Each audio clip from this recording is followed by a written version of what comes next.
Hello ជំរាបសួរអ្នកនរគ្នាស្វាគមន៍មកកាន់ Channel កូនខ្មែរ GA អ្នកនរគ្នាយើងត្រឡប់មកវិញជាមួយនឹង Game AOK Mobile នៅអេពីសូតទី4នេះហើយខ្ញុំសូមអភ័យទោសទៅជាមួយនឹងអ្នកនរគ្នាថាសំឡេង Game របស់ខ្ញុំវាដាច់អ្នកនរគ្នាពេលចឹងទៅមិនដឹងធ្វើម៉េចហើយខ្លាចខ្ញុំថតលើក្រោយទៀតទៅវាហួសមានកាត់ទាំងចឹងទៅអ្នកនរគ្នាតែអីទេអ្នកនរគ្នាយើងអាចមើលបានហើយនៅអេពីសូតនេះគឺខ្ញុំនឹងទៅថែមជាមួយនឹងសត្វcái đầy cái nhầm bên về nghe làm bài mặc phàm phải bớt nha nhưng xong mà rừng ở cái môi xong mà muốn cho đâu bị tao nhưng xong này cái còn phải chú cho giờ subscribe cho nên YouTube nhóm này bữa hôm này anh đi từng hai là nhóm ăn to to đã cho ngay sang lên rằng bật anh nhảy nhảy thì cho này thì nhóm ăn thơm dân thì chạm mà tận hay hỏi làm bài trình phi học bông rồi cho này tay cái tay miền bài hà mới trong thaបងរិចហ្នឹងគឺយើងអាចយករិចតិចហើយនឹងរិចនេះធម្មតាខ្ញុំបានតែហើយអានេះអាត្រីដែលខ្ញុំថែមបាននេះអរគ្នាអានេះបាក់ថែមមែនតើប៉ុន្តែផលប្រយោជន៍របស់វាគឺវាអាចជួយផលិតប្រេងឲ្យយើងបានគឺថាលយមែនតើសត្វហ្នឹងហើយសត្វហ្នឹងខ្ញុំអត់ដែរថែមទេដោយសារតែបាក់ថែមពេកហើយខ្ញុំបានថតឲ្យអ្នកនរគ្នាមើលទេដោយសារថាពេលហ្នឹងខ្ញុំកំពុងដើររករីសតអ្នកនរគ្នាដើររកសេលីកាស្អីដល់ពេលចឹងទៅឃើញវានៅកន្លែងស្រួលថែមមកដល់ហើយវាមានត្រីបបែលត្រីហើយអ្នកគ្នាដល់ពេលយ៉ាងទៅរៀងពិបាកថែមហើយវាស៊ីមួយម៉ាត់ឡើង 1% អ្នកគ្នាប៉ុន្តែខ្ញុំមានសោទៅគេហៅសោយើងយកទៅចំណាយទិញគាត់ទិញកែផុតអីហ្នឹងអាហ្នឹងខ្ញុំថែមវាប្រើណាចឹងទៅវាថែមបានលឿនហើយនេះរើបានចេញតិចតួចសិនហើយទីទៀតសិតព្រៃហ្នឹងក៏ត្រូវការដែរអូខេឥឡូវគឺថាខ្ញុំយកធារេខ្ញុំមកភ្ញាស់ប៉ុន្តែគឺថាខ្ញុំយកវាដាក់មេធីងអាកាទេដោយសារថាមួយរិចតិចមួយនឹងរិចធម្មតាចឹងយើងអាចដាក់ភ្ញាស់មួយគ្នាបានទេចឹងមានតែខ្ញុំចាប់ពូរិចតិចភ្ញាស់មួយរិចតិចហើយរិចធម្មតាភ្ញាស់មួយរិចធម្មតាអូខេគេថាមិននិយាយខុសមិនភ្ញាស់ទេគឺប្រកាសអត់កើតទេតើយើងយកអាតិចនិងអាតិចដូចគ្នាតែខ្ញុំមិនតាន់ដឹងដែរហ្នឹងថាតិចនិងតិចដូចគ្នាគឺវាអាចដើរអត់ប៉ុន្តែខ្ញុំអាចថាអាចដើរព្រោះវាសត្វតិចដូចគ្នាហើយខ្ញុំខំកន្លែងនេះខ្ញុំចុច3 4ដងផ្លែកខ្ញុំមើលចុចខុសហើយខ្ញុំទៅមើល YouTube ម្ដងទៀតគឺថាអញ្ចឹងដែរអញ្ចឹងគេយករិចនិងរិចដូចគ្នាបានភ្ញាស់បានអញ្ចឹងខ្ញុំមានតាព្រោះមើលរិចបន្ថែមទៀតប៉ុន្តែឮថាក្នុង web អាចនឹង spawn តែមួយទេចឹងខ្ញុំខ្សោយចំណាយពេលយូរខ្ញុំក៏សម្រេចចិត្តថាទៅថែមជាមួយនឹងកញ្ញាំតែម្ដងទៅអូខេពេលមកដល់ផ្លៃនេះគឺខ្ញុំបានឃើញជាមួយត្រប់ពណ៌ក្រហមមួយអ្នកគ្នាចឹងវាមានរបស់ល្អហើយត្រប់ហ្នឹងចឹងខ្ញុំក៏បានជិះចូលទៅយកត្រប់ហ្នឹងប៉ុន្តែពេលខ្ញុំជិះទៅចូលយកត្រប់ខ្ញុំក៏បានឃើញជាមួយនឹងរិចតិចមកក្បាលទៀតពេលហ្នឹងគឺខ្ញុំថាត្រេកអរមែនទេអ្នកគ្នាហើយខ្ញុំក៏អត់ទាន់បានមើលល្បីវាដែរខ្ញុំយកក្លេវរបស់សិនហើយនៅនឹងមានទូទឹកកកសេដល់របស់ជ្រូកអាស្ដេចហៀលឈាមហើយនឹងកដុលហើយពេលហ្នឹងខ្ញុំក៏បានយកស្បែកក្លាយយកមកឆ្លោះមើលគឺវាមានល្បី66ហើយឈ្មោលអីអ្នកគ្នាហើយខ្ញុំដំបូងខ្ញុំគេថាអត់ចង់ថែមដែរប៉ុន្តែដោយសារតែវារបស់តិចមកទៅវាស្អាតខុសពីពណ៌របស់យើងអានោះខ្ញុំក៏សម្រេចចិត្តថែមវាទៅម្ដង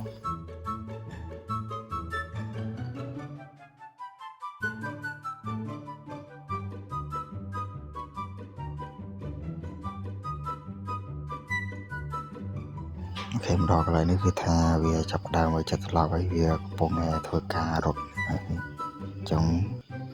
គឺខ្ញុំដេញបាញ់ថាតែកភ្លើងរបស់ខ្ញុំវាកភ្លើងអមភ្លើងវាមានពណ៌អញ្ចឹងវាបាញ់ឈឺជាងមុនអាហ្នឹងខ្ញុំយកពីត្រប់ពណ៌ក្រហមដូចគ្នា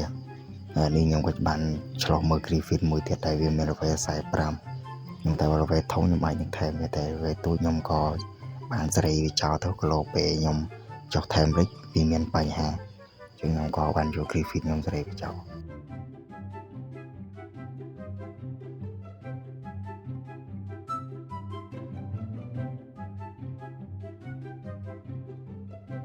អូខេឥឡូវគឺថាខ្ញុំស្លាប់វាបានហើយខ្ញុំអត់ទាន់មានសាច់ដាក់ឲ្យជាមួយនឹងរិចតិចនឹងស៊ីទេខ្ញុំក៏សម្រេចចិត្តចុះមកក្បែរនេះដើម្បីរកសាច់ឲ្យវាស៊ី បន្ទាប់ពីខ្ញុំរកសាច់បានហើយខ្ញុំក៏បានដាក់សាច់យកទៅស៊ីហើយសាច់ទាំងនោះស្ទើរប្រៃអញ្ចឹងគឺខ្ញុំថែមវាលឿនហើយទេ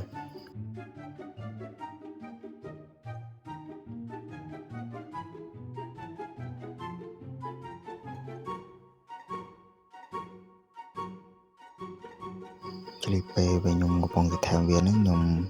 ក៏បានហោះឡើងមកលើដល់ពេលខ្ញុំងាកមកវិញហើយខ្ញុំក៏ថែមវាបាន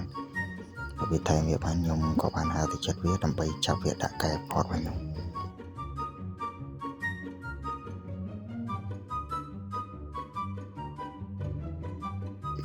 អូខេពេលបន្ទាប់ពីខ្ញុំ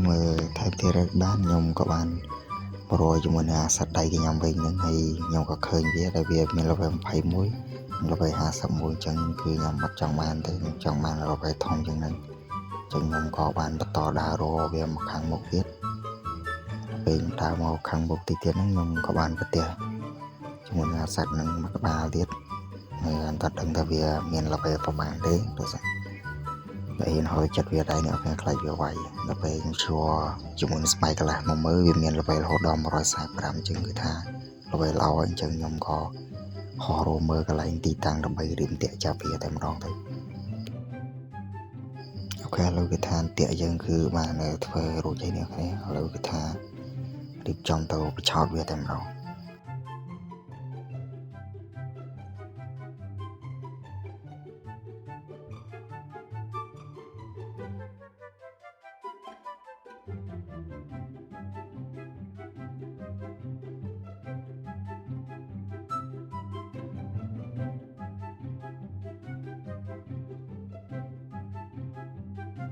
អូខេឥឡូវខ្ញុំបិឆោតវាចូលត្រង់បានសម្រាប់ហើយ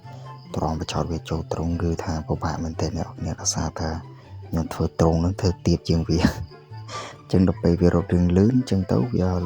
លោតផុតអាត្រង់ហ្នឹងអញ្ចឹងគឺពិបាកបិឆោតវាមែនទែនហើយកន្លែងនេះខ្ញុំក៏ចាប់ផ្ដើមបាញ់វាតែម្ដងទៅតែវាជាប់ត្រង់យើងហើយកន្លែងនេះខ្ញុំក៏មានអារម្មណ៍ថាភ័យវាដែរព្រោះថាវារត់ខ្លាំងវាអាចនឹងរត់ចេញបានព្រោះថាត្រង់ហ្នឹងអត់ធំខ្ពស់ជាងវាប្រហែលទេហើយពេលហ្នឹងវាក៏ចាប់ដើមវាយត្រង់របស់ខ្ញុំដែរប៉ុន្តែអត់អាចទៅរួចជាមួយនឹងកំភ្លឹងឡងនៃយើងទេតែវាមានអាម៉បាញ់ឈឺជាងខ្ទង់ជា60ជាងប្រហែលកំភ្លឹងវាជាង100ជាងតែមកខ្ញុំក៏បានបាញ់វាស្លាប់ខ្ញុំក៏បាន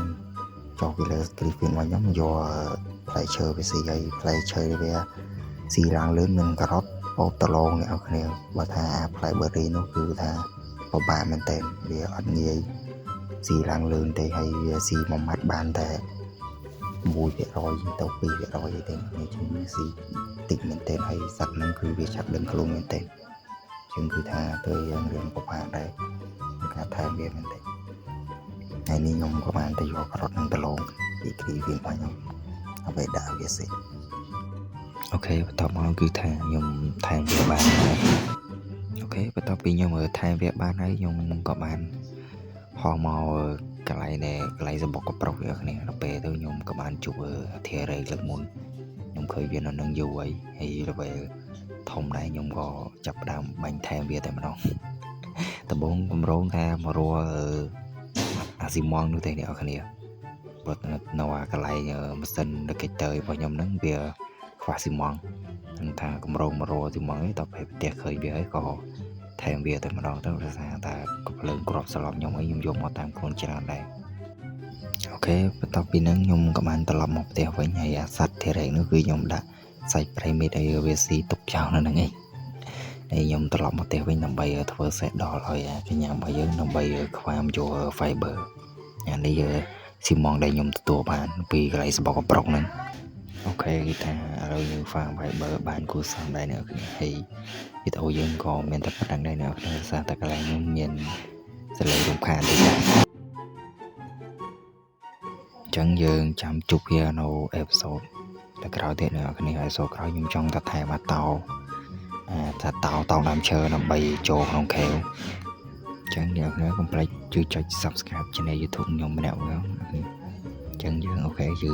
ងបញ្ចប់វីដេអូនៅប៉ុណ្្នឹងហើយយើងជួបគ្នានៅអេពីសូតក្រោយទៀត Goodbye អ្នកគ្នា